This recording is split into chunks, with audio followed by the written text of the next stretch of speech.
తిరుమల శ్రీవారిని పలువురు ప్రముఖులు నైవేద్య విరామ సమయంలో దర్శించుకున్నారు. Tamil Nadu governor R N. Ravi, Ambika Krishna, comedian Raghu, Tirupati MP Gurumurthy, YCP MLA Amarnath Reddy, YCP ex MLA Sivakumar వేరువేరుగా శ్రీవారిని దర్శించుకుని మొక్కులు తీర్చుకున్నారు.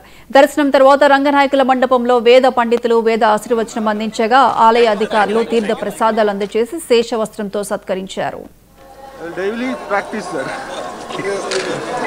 రవివారం దశమి ఉత్తరాభాద్ర నక్షత్రం స్వామివారి దర్శనం చేసుకునే భాగ్యం కలిగింది. మేనేజ్మెంట్ వారికి, చైర్మన్ గారికి అందరికీ కూడా ధన్యవాదాలు చెప్తున్నాను. చాలా చక్కటి దర్శనం జరిగింది.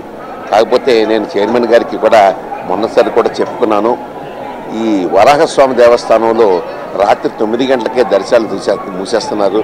అది చాలా ఇబ్బందిగా ఉంటా ఉంది. అది కనీసం 11 గంటల వరకు వరాహస్వామి దేవస్థానం కనుక తెరిచి ఉంచితే అది చాలా బాగుంటుంది. భక్తులు వేలాదిగా వస్తున్నారు. ఇదివరకులా కాకుండా ఇప్పుడు వరాహస్వామిని దర్శించుకోవాలి అనే ఒక లెక్క ప్రకారంగా, తాపత్రయ ప్రకారంగా పురాణ ఇతిహాసాలు వినేసి జనాలు బాగా తయారయ్యారు. కాబట్టి వాళ్ళకి సంతృప్తి కలిగించే విధంగా రాత్రి 11 గంటల వరకు వరాహస్వామి దేవస్థానం తెరిచి ఉంచే భాగ్యాన్ని మా చైర్మన్ గారు కలగజేస్తారని చెప్పి మనస్ఫూర్తిగా కోరుకుంటూ, దానికి సంబంధించిన పండితులతో కూడా మీరు సంప్రదించి